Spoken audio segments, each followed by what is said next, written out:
we're going to feel confident with the best players that we have available through 29 days of practice.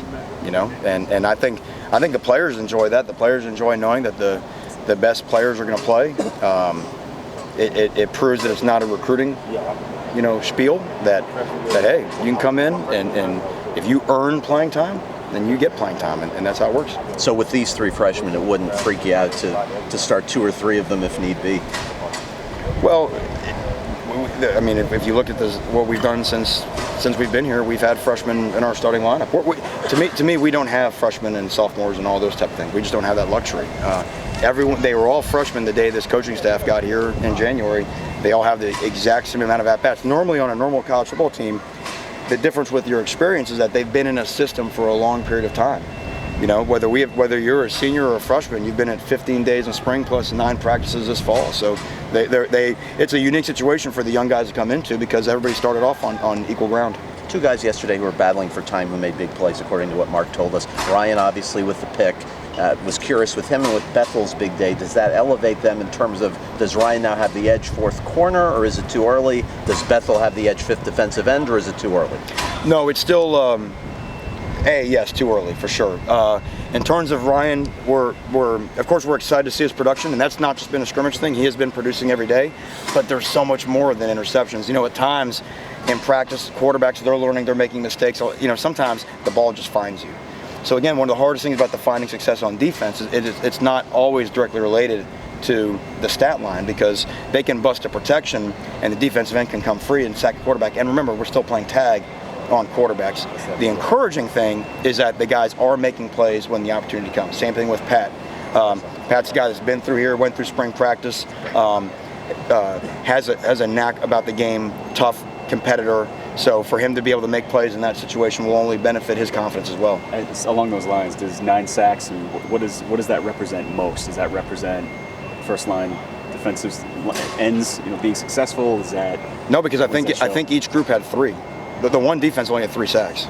So I think I think it was pretty spread out. We monitor. We call it our chaos index, sort of the havoc rate.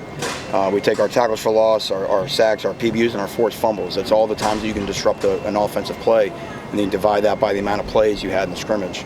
And for scrimmage 1, compared to scrimmage 1 in the spring, this is the way we look at it. Compared to scrimmage 1 in the spring, it was night and day. So the guys are seeing, I think they're buying into the identity of the defense.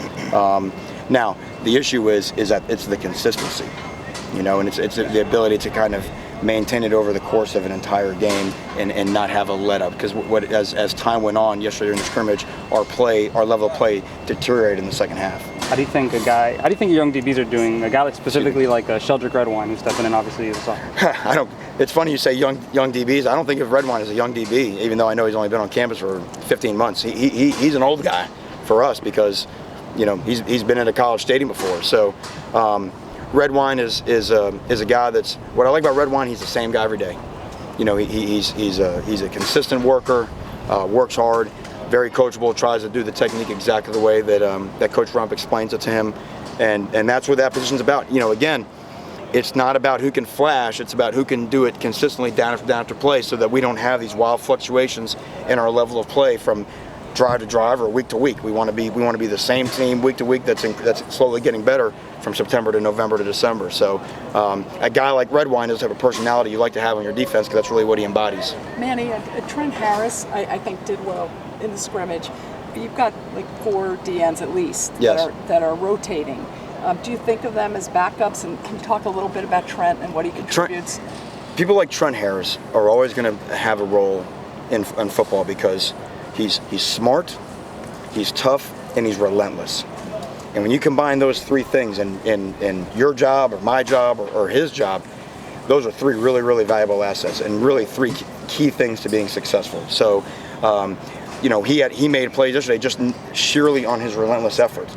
A great effort to flush a quarterback, and then he didn't give up on the play and actually got the sack. So a guy like that is a great guy for us to model to the rest of our defense in terms of the type of guy that we want to have and the type of defense we want to be. How about Demetrius? How would you, talk about, explain?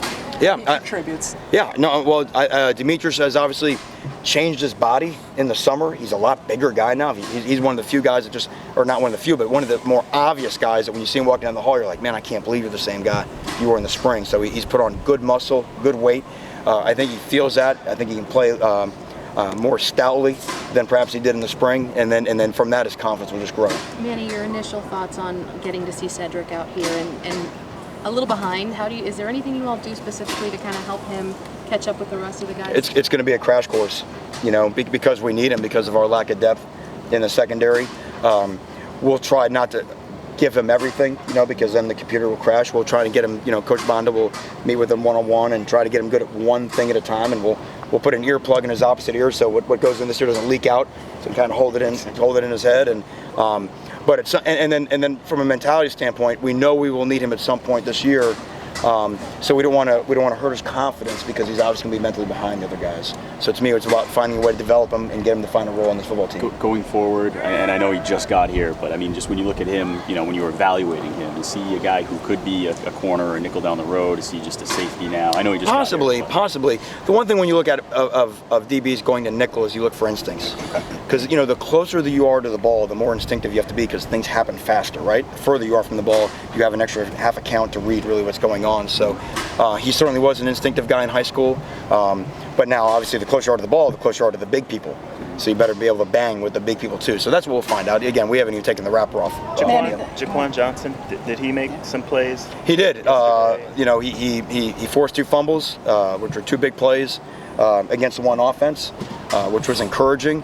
But had 2 errors that kind of cost the framework of the defense. So again, it's about, okay, we know that you can make a play and that's your value to the team, and he knows now, can I be that consistent guy? It's hard to make a mistake at safety and have the whole world not notice.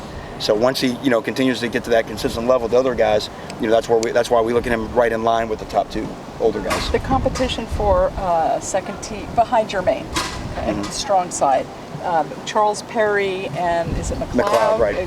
Can you tell us how that's progressing, those guys? They go back and forth because they're both, Zach just being young and Charles just kind of getting the hang of things.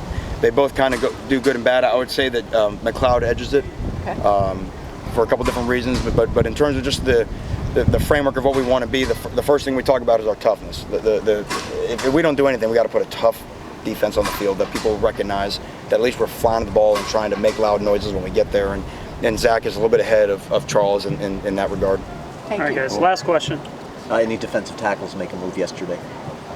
I think McIntosh and Norton are still playing at a really high level, but that by no means suggests that we're discouraged with the other ones. I think those guys are just really playing real well, but certainly Willis, it continues to make plays every day, in Jenkins and Moten as well. So it's still, we think we have a good thing there, but it's fun to see the guys on the front not just being content with being good and really push themselves to be great. Thank you all. Okay.